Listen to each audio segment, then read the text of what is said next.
Hey guys, so did I expect it to turn out so bad for the Timepiece Gentlemen?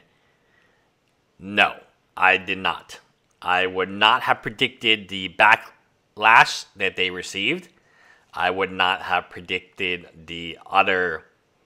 Now, I did realize when I was watching the video did come off as arrogant. And until the very end, where producer Michael was introduced as, oh, he's going to interview us, kind of like the Niles interview. And I very much enjoyed the Niles. Like, the Niles interview is one of the most watched videos. I think the home Niles built, $500 million home, is the most watched video on his channel. So that has 7 million plus views. I'm thinking this thing goes viral, right? And a small little watch company in Dallas, Texas will blow up, and that will help, that would help channels like mine and other people's. I did not like the way that they talk to the audience. I kind of understand, it's very arrogant, but if you watch Anthony's videos, it's not out of the norm. They are very good at controlling narratives. And I think finally people just broke. You can see that they still have a 4.8 review rating on Google. This is today. And they're very good at damage control, like deleting dislikes, deleting comments, and so on. I left my videos up. If I say something and I'm wrong, then I deserve to be roasted. And that's just how I feel. So yeah, you will still be able to roast me. I wanted to believe that, first of all, I wanted to believe these were good people. I still think that they're good people. And I wanted to believe that this was just some next level marketing where, and here's why I believed it was next level marketing.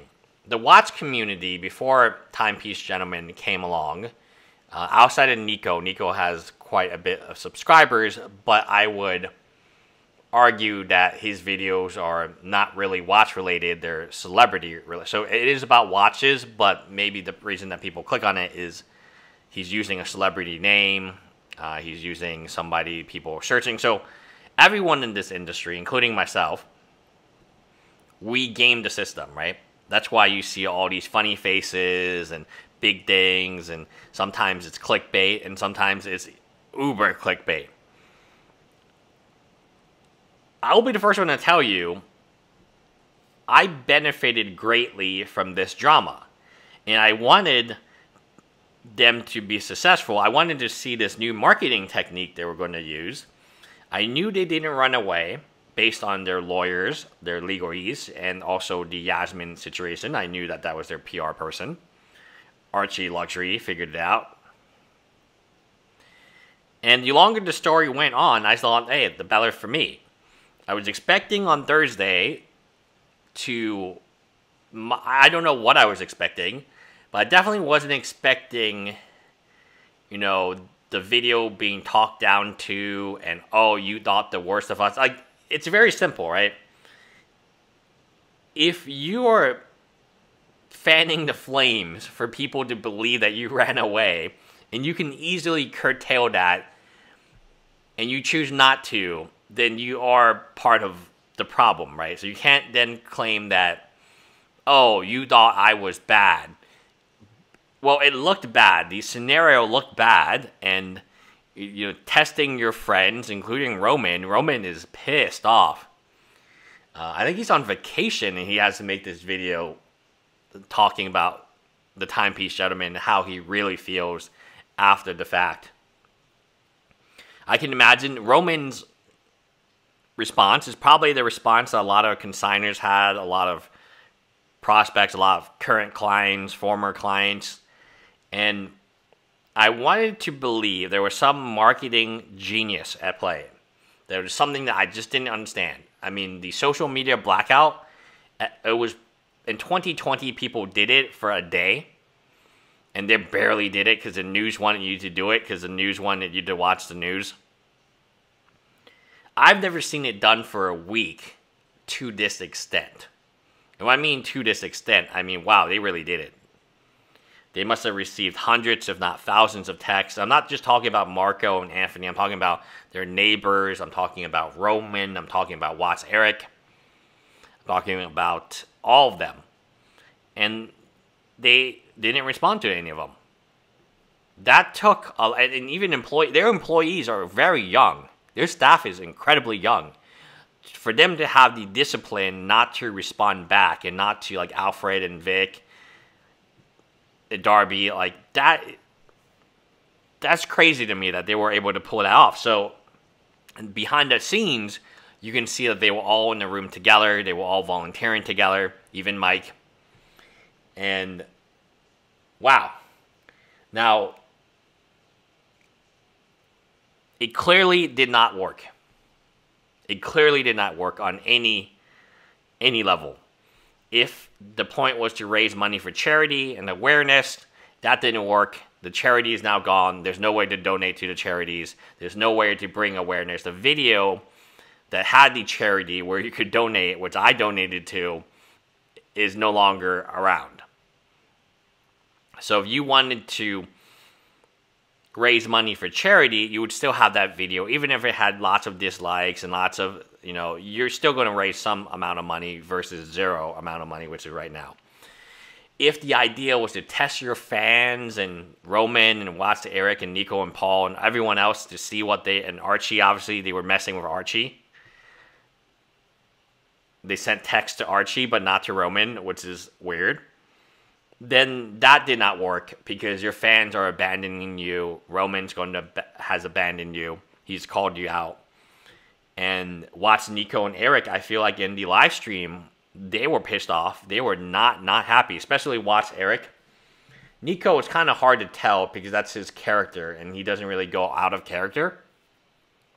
But Watts Eric was definitely not happy. He was not happy at all. So you have a scenario where you're testing the loyalty of your friends and your staff, but, like, why? Like, why are we testing them? Do we have doubt? And that's what Roman says in his video, now deleted video, like, you doubt. There was doubt. In the other video, there was an investor who was going to pay $400,000 or something so they can continue on. I mean, it was not a great video. At the end, I thought it would be all worth it because in marketing, all it matters is how many sales you've made. You can have a very bad first week, but if you have a really good, last week, it kind of makes up for it. So at the very end of the video, we get introduced to, we're flying out to producer Michael. We're going to have a video on Thursday, which didn't happen. And producer Michael will have a video sometime soon. I thought, oh, okay, cool. That makes sense. You sacrificed a week of sales, your friends, your staff, your current clients and customers, and your growth. Essentially, they stopped their growth. They were growing very fast, and that's why I believed they had some type of next level marketing. And when they mentioned producer Michael, I was like, oh, that's it.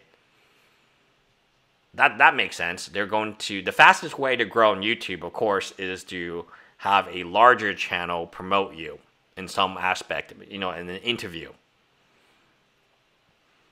So Anthony thought, and Marco probably thought, hey, we're going to go to producer Michael. We're going to tell them about our cool charities. We're going to look amazing. And then producer Michael said no. And that did change, it changed. It would be like, the one thing that we needed was we needed to reach a new batch of people who don't hate us. And we could have done that with producer Michael.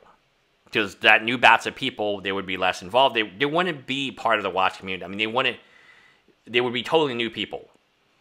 And when a new people, they're not going to understand what happened before. They're just going to think, if producer Michael said it's a good social media, which I thought he would say, oh, it's so smart and so genius. That's what I thought producer Michael would say, because sometimes he says that about Niles. Then it's over, right? Then maybe they triple up their subscriber count. They definitely grow at such a huge rate. Once producer Michael said no, it was donezo. then there was a fail. Now, in the scenario where he said yes, then we wait. We wait a month to see what happens. Does it actually work? Are they still growing subscribers? Are they still growing? I would argue that they would still grow because that new batch of people, they're not hypersensitive to watches or the watch community. They're a wealthy they're the demographic of people interested in luxury items like yachts, big homes, watches like Avi and Co. And they don't really know who the Timepiece Gentleman is. And they would begin that journey of learning who they are, and it may take them a while. I mean, it's going to take a while for them to recover trust. And I think you got to apologize. That's got to be the first step. Hi, guys.